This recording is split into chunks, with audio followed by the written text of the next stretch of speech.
All right, so welcome everyone. So today is our live webinar, Living with Dementia as a Trans Older Adult, Intervention Strategies. On behalf of the Dementia Society, we'd like to welcome everyone to this webinar. Our speakers today is Marjorie Silverman. She's a PhD in social work and also an associated professor at the School of Social Work at the University of Ottawa. Also, we have Alexander Badil. He is an associated professor at the University of Ottawa. If you have any question, you can type it in the Q&A box or the chat box. Those are a function that is at the bottom of your screen. Also, I'll be your host today, and thank you everyone for joining. And without further ado, I will turn over to Marjorie and Alexandra, and welcome. Thank you very much for introducing us, and thanks to the organizer for inviting us to be part of this very exciting event today. So I am Alexandre Barry. I am a trans man using masculine pronouns. And I am Marjorie Silverman. I'm a cis woman using feminine pronouns. And this presentation is based on an article that we co-wrote, in fact, a few years ago. You can see it on the screen, and it was published in the journal Sexualities. And our presentation today looks at an under-documented topic that deserves attention based on the following observations. So the first is that Canadian population is aging. It's not a surprise to anyone. The second one is that the number of trans people is growing, and there is now a first cohort of trans older adults, many of whom might at some point live with dementia. The third one is that trans older adults seems to have a higher risk of developing dementia based on the presence of risk factors such as depression, isolation, and substance use in trans communities. Fourth, trans people, adults face widespread barriers, discrimination, and mistreatment in health and social services. It's something that we notice in our interviews with a few participants we interviewed so far. And the same is true for the fifth observation, is that trans people have expressed that they fear to live with dementia, to forget their gender identity, and to be mistreated by healthcare professionals. So there is a growing literature in recent years addressing the intersections of trans and aging, but there has been very little focus to date on trans and dementia specifically. And in the rare literature that is available, anecdotal evidence suggests that cognitive changes accompanying dementia can impact on gender identity for some trans people. And I want to emphasize that this literature really refers to anecdotal evidence, and that's partly what led us to want to do empirical research and actually speak with trans older adults with dementia. So the anecdotal evidence suggests that, for example, trans people with dementia may experience gender confusion or forget they transitioned and re-identify with their sex and gender assigned at birth. So this leads to questions of how practitioners should act and respond towards trans people with dementia if they do forget permanently or temporarily their self-identified gender. Such situations can place practitioners in front of dilemmas regarding external appearance, things like body care, haircuts, shaving, makeup, and also healthcare, like continuing or discontinuing hormonal treatments, and also social interactions, so what pronouns and names to use. So in this presentation, we offer a first typology, which is conceptualized from an extensive literature review of current intervention responses to this potential phenomena of gender confusion. In the literature to date, a few different ideas have been put forward regarding how practitioners should intervene in cases of potential gender confusion caused by cognitive disability. And we have categorized these into three main paradigms. Despite certain strengths, we argue that each paradigm has its limitations, and we have therefore developed our own fourth paradigm. So we're going to start by defining our main concepts, and then we'll present some critical reflections on these various paradigms, concluding with the one that we have developed. So we are using the term trans as an encompassing umbrella that includes a variety of non-conforming gender identities. You have some example in the PowerPoint, and we refer to trans older adults when we talk about people who are aging and who have transitioned either socially, hormonally, surgically, or legally earlier in their life, or people who decided to transition when they were already in older adulthood. We are using the term dementia in a similar umbrella manner to encompass a variety of conditions that can lead to memory loss, communication, and other cognitive changes, such as Alzheimer's disease or vascular dementia. In this presentation, we also use the term cogniticism, and this term is inspired by the term ableism in disability studies and aims to describe a specific form of ableism, so a discrimination against disabled people that targets cognitive abilities and disabilities. We coined the term cogniticism, understood as an oppressive system that discriminates against people with cognitive disabilities. When we have categorized, what we have categorized as the first paradigm is based on the work of Marshall, Cooper, and Rudnick, who document one case studies of a trans person living with dementia. So the approach they articulate encourages conformity to gender binary categories that are masculine or feminine, and in case of gender confusion, suggest avoiding gender markers altogether. We have named this approach gender neutralization, as it advocates degendering the trans person or avoiding gender altogether as ways of dealing with instances of gender fluidity.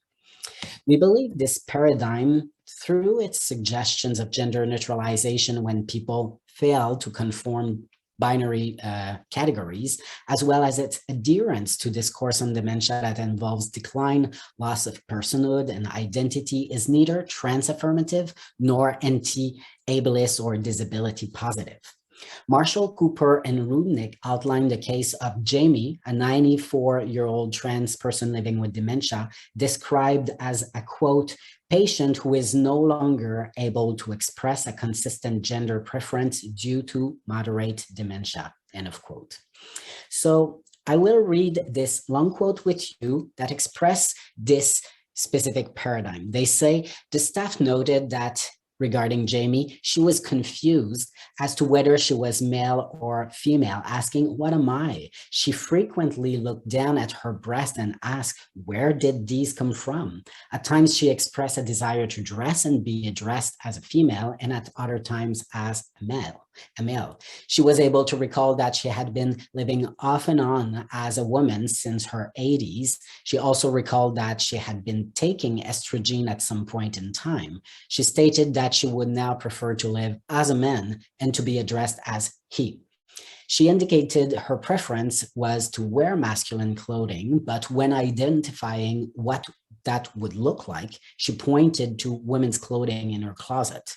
At night, she continued to request to wear a woman's nightgown because that was more comfortable. She wished to keep the name Jamie, and she stated that she wanted to be male. And when asked to elaborate, she replied, well, because I should be male, and also because she felt pressure from her daughter.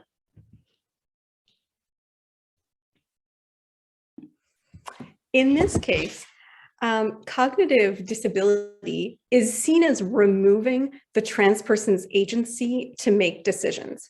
Due to ableist and cogniticist assumptions, the authors claim that Jamie is confused and no longer has clear preferences. Yet, as is evident in the excerpt that Alexandre just read, Jamie in fact does have clear preferences and is able to make choices regarding name, pronoun, clothing, etc. So this case brings to light the forms of ableism and cogniticism at play in discourses on dementia, associating it with lack of agency and decision-making power. It also highlights a non-trans-affirmative perspective, as Jamie is seen as confused because she does not fit into binary gender categories in a stable manner. So the authors conclude that there are two main solutions for this confusion.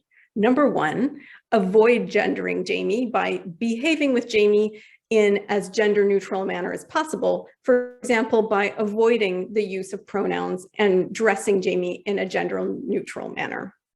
Or number two, ask Jamie's power of attorney, in this case, her transphobic cisgenderist daughter, to state in which gender Jamie should live.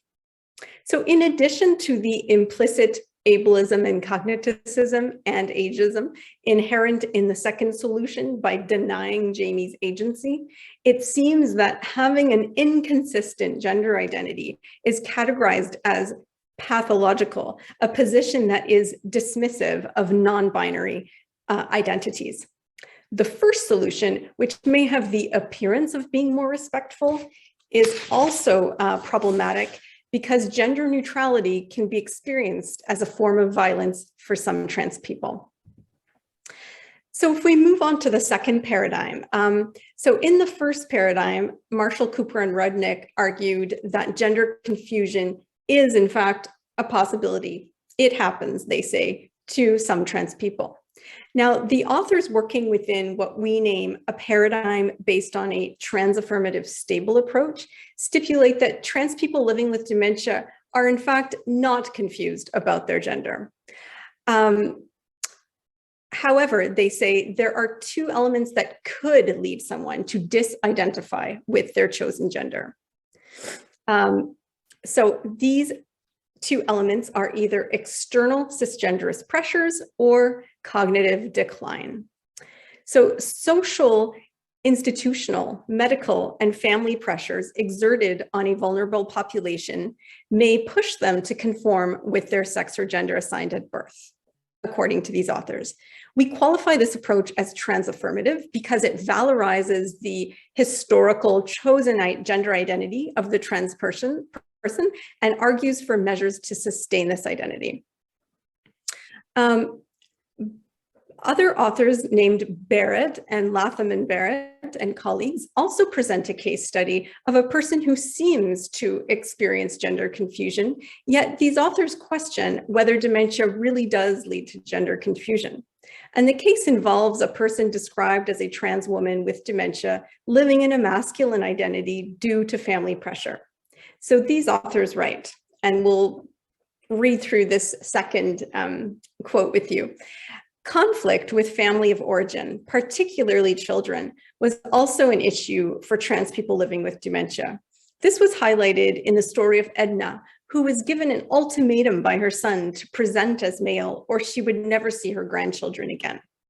While the service providers empathized, they were unsure how to challenge Edna's family and were concerned that doing so would jeopardize her access to her grandchildren. Edna's experience highlights how expressing gender can be infringed if transphobic family of origin intervenes. In these situations, it is important that changes to gender expression are not read as the loss of desire to maintain their gender, in this case for Edna, of being a woman.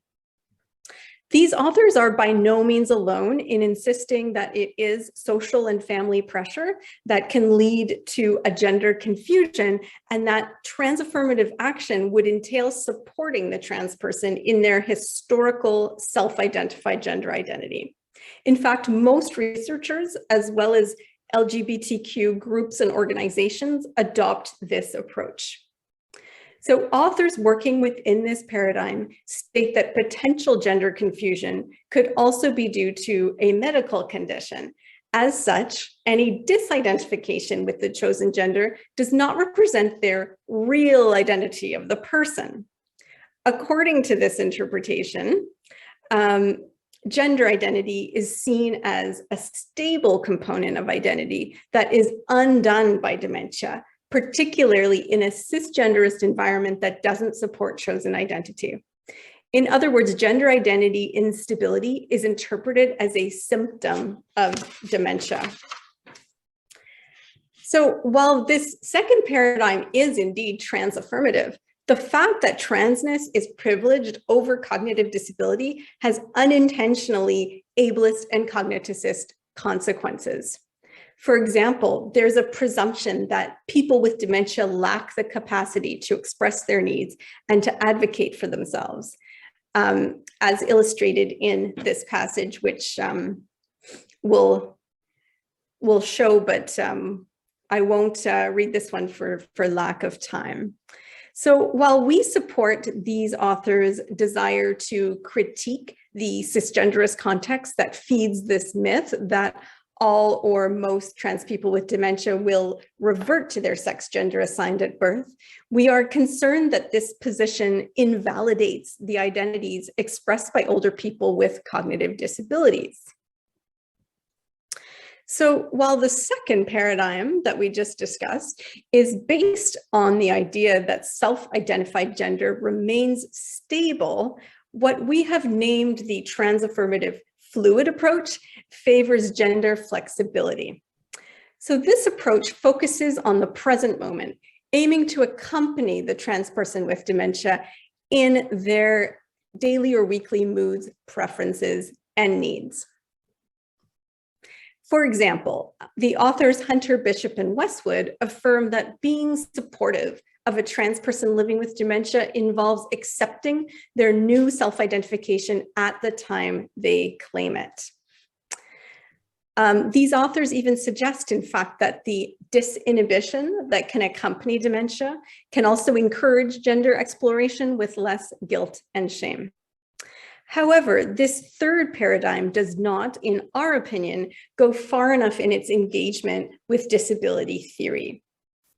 So that is why we have developed a fourth paradigm. So building on the third paradigm that we just discussed, we advocate for a trans-affirmative fluid approach that supports the potentially changing nature of the trans person living with dementia's gender identity and expression.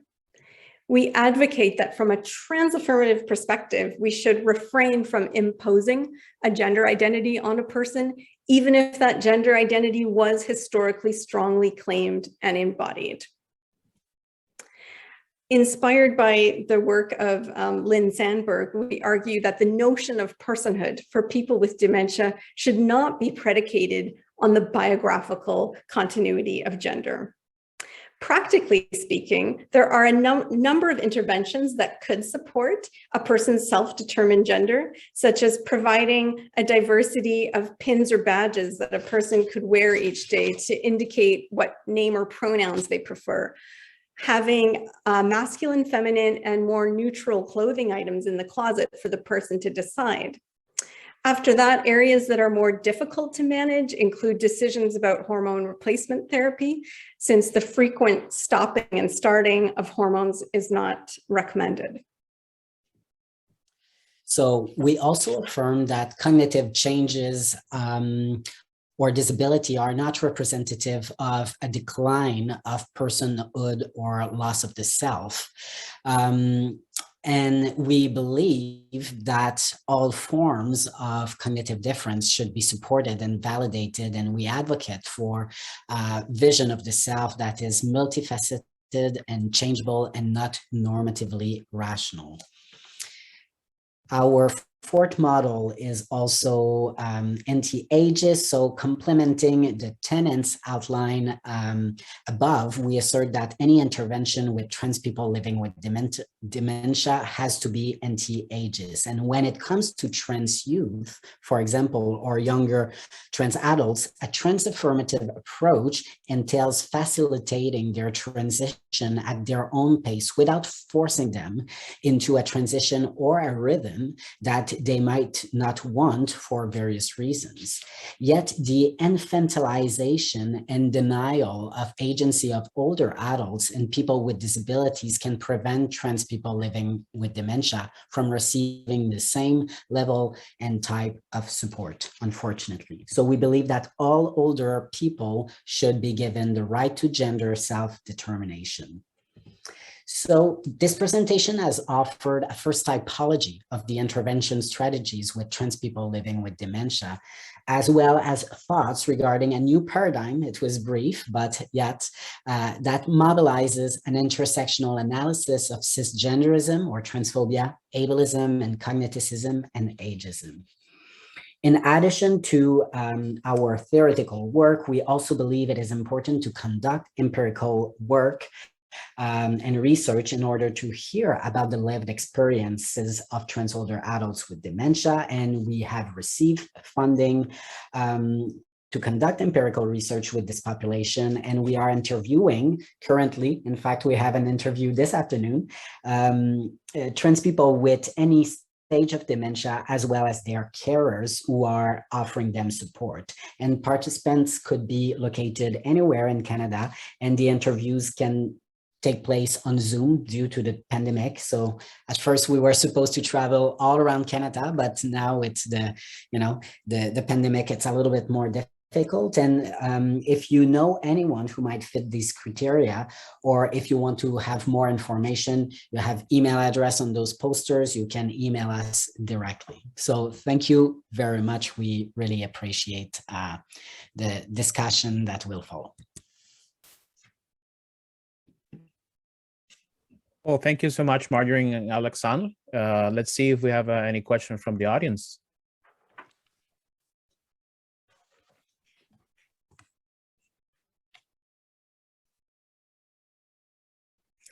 Perhaps while we're waiting for some questions, I can just mention that the beautiful photographs that you saw in the PowerPoint are from a really interesting project based in the United States, where trans older adults were able to tell their stories and be part of this photography project. And so these photos are all of trans older adults. Not necessarily with dementia, but yeah.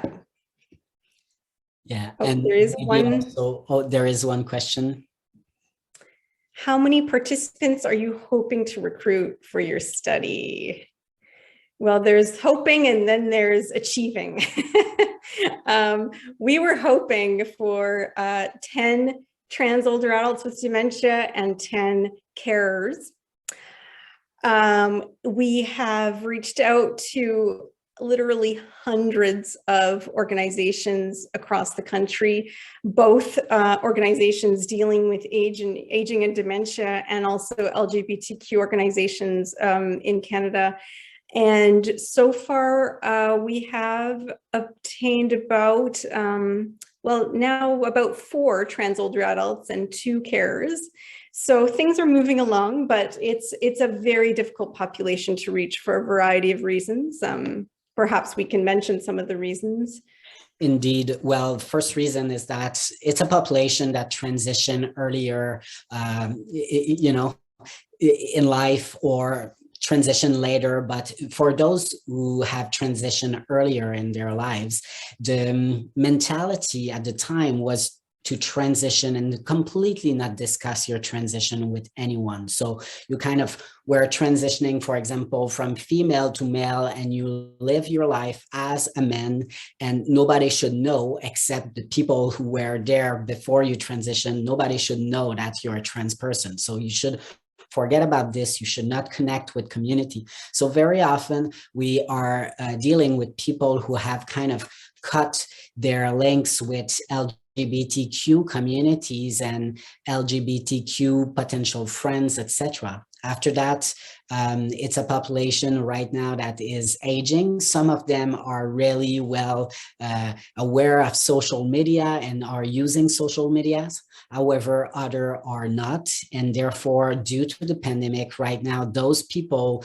would have been reached probably more face-to-face, in community organization or different services, etc., by seeing our posters in different organizations. But currently, because of the pandemic, there are a lot of services that are offered remote, or like some practitioners are going into the house of people, but people come less into different organizations or institutions, so people cannot see those posters. So due to the pandemic, it was more difficult because it's an older group, because there's a lot of taboo and stigma around transition for this group of trans people. So it makes it more difficult. Yeah, it is a population that has been historically quite invisibilized and is still currently.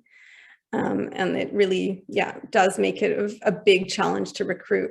However, the people that we have interviewed thus far, they've been we've had such rich interviews, such interesting stories that we've been able to bear witness to, and unfortunately with a lot of life challenges as well, a lot of discrimination faced in the health and social service system and in various other spheres of life as well.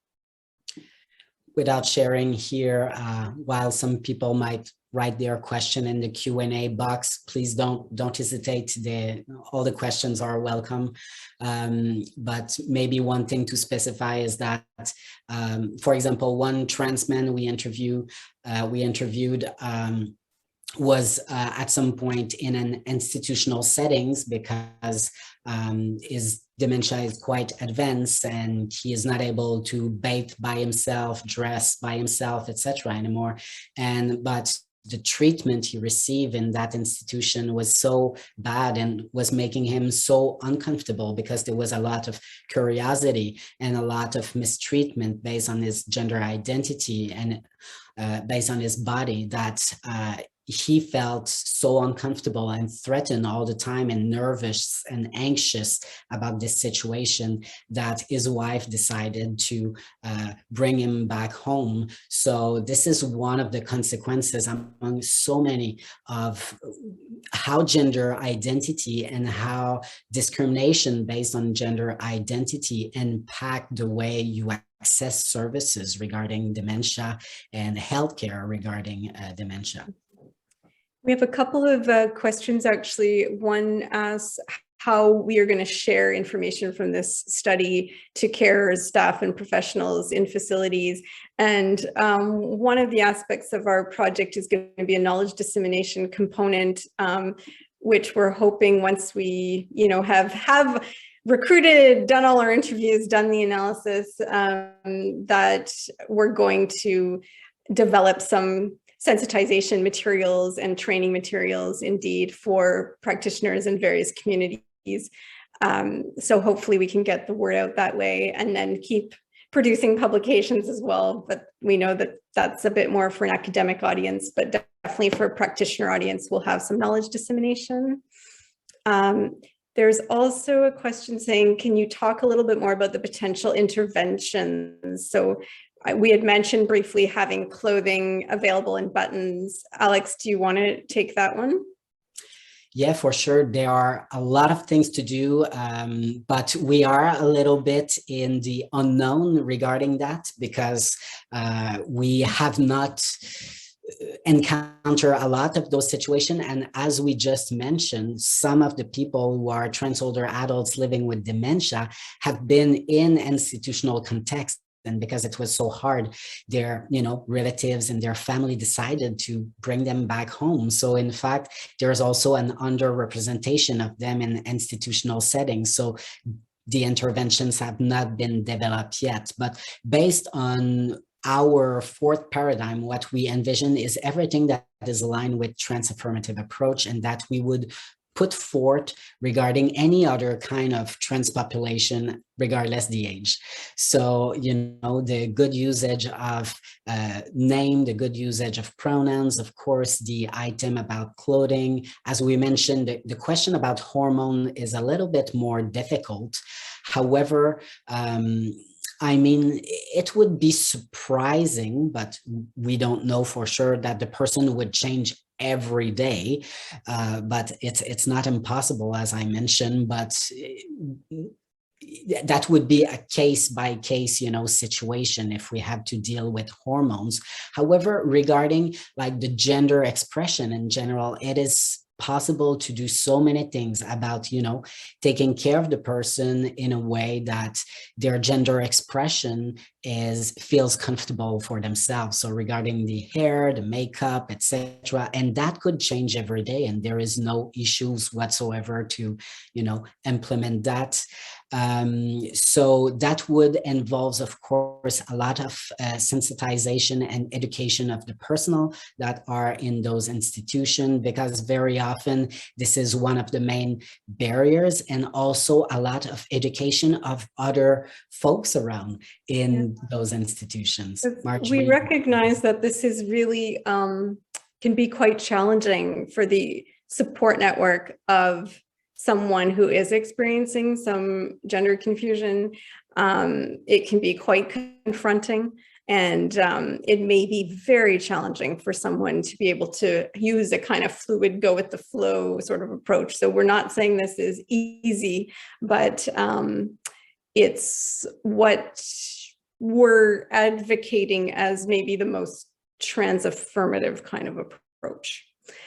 And more importantly, also an equally importantly, an anti-ableist approach. There's a question asking, is there a list of retirement homes and long-term care facilities that are considered to be trans safe or friendly? That's a really good question. We know that certain cities in Canada do have specifically LGBTQ residences or retirement facilities. They're few and far between, and I believe they're all, private sphere and probably inaccessible for many segments of the population, including trans people who historically have tended to live below poverty line and have a lot of economic discrimination throughout their lives and may not have the ability to access private facilities. But they do exist in certain cities. I think it's quite an urban phenomenon, however, so it's probably only certain trans people in Canada that would be able to access those facilities. Usually the list of those facilities and residences are available through LGBTQ plus organizations. I'm thinking, for example, I'm a francophone from Montreal. Fondation Emergence in Montreal could provide a list. They have some programs for LGBTQ plus seniors and older people, and therefore they usually tend to know what are the resources that are available that are more LGBTQ friendly. One interesting thing here is that, again, sometimes this, acronym, this alphabet soup, as I call it, so LGBTQ plus, very often they develop a lot of expertise regarding the LGBTQ, so the lesbian, gay, and bisexual, but the knowledge and the expertise and the nuance understanding and complex understanding of the specificities of trans people's lives sometimes are a little bit missed even in those resources. So I really hope that eventually regarding those residences and institutional settings, that there will be a little bit of more awareness about the specific needs of trans people as well. There's a question about whether we've published our literature review, and indeed we have 3 articles published so far that we can make available for you. What I will do, I will write my email address in the good idea. Chat here, and you can email us and we'll send you all 3. There is a question from Eileen. Greetings from Ireland. Attitude and acceptance by staff is key in enabling people to be themselves. Is training around sexuality and ensuring all needs are met mandatory in Canada? That is a good question. I don't believe it is, but I don't fully know the answer to that. I would imagine that each kind of institution or organization has their own practices around that and how much sensitization their staff is receiving. So I certainly don't think there's nothing sort of transversal mandatory across the board throughout Canada. No, but and like Alexandre said, I think there's, often when institutions or any organization, in fact, thinks, okay, we're being LGBTQ friendly, there's often an emphasis on sexual orientation and not on trans identities. And so from what we have seen, there seems to be quite a significant need for more trans-specific kinds of training. For example, just to, add a little bit to what Marjorie just said, if we take one example of one trans participant we interviewed, so if he would have been gay, well, maybe there would have been a little bit of curiosity in the residence he was living, but, it would have translated into people sometimes asking him questions about his, sexuality and sexual orientation, etc. But that would not have bring a kind of circus in his room.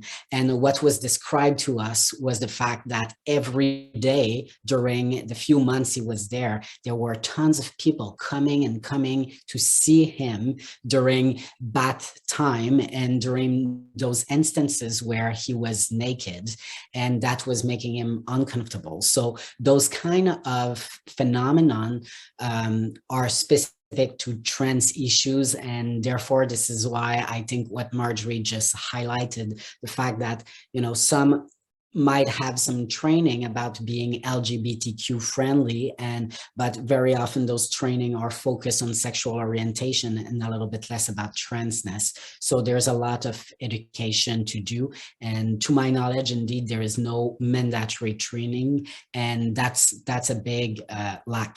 I did a lot of research, including a scoping review, for example, with one of my research assistants in Canada about the training we provide to social workers on trans issues. And among Canadian university, we barely have any courses that include trans issues in their content. So social workers who are going to work, and the same thing is true about, physicians, and the same is true about nursing. They are going into this world, they are dealing with trans clients and trans patients, but usually don't have the training. And there's a comment in the chat by Simon saying that, a good reminder that indeed there are organizations developing trainings, which is lovely to see, including by CREGES, which is based in Montreal. And that's great that this is being developed. And there's one Q&A asking what we're hoping to learn and where we're heading with the study. Really, our goal is to examine and just try to understand what the actual lived experiences are of trans people living with dementia and their carers. And based on that, we will try to share that knowledge with as many spheres as possible, and not just institutional spheres, but hopefully with trans communities themselves, with various types of practitioner intervention communities, and just try to increase sensitization around these issues.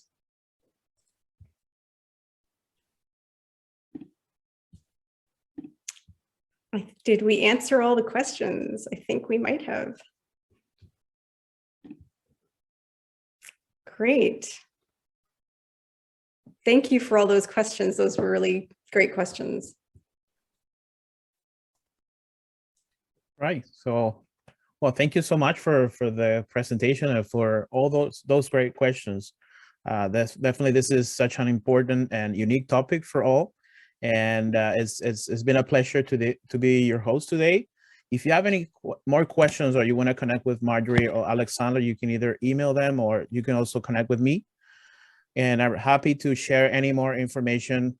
We also have a research website where their study is posted as well, so you can access to that information. And in addition, I also encourage everyone to visit our website, dementiahelp.ca. And if you need any support or any more, participate in any other educational session, you could also register for our weekly roundup. And well, that's, I think it's kind of get to the end of this presentation, and thank you so much. Thank you so much. Thank you all for listening and for being in attendance today. Thank you, and don't hesitate to reach out to us. It will be a Yes. pleasure to share our materials, share the articles, or give you a little bit more information about our research. Bye-bye now. Bye. Bye now.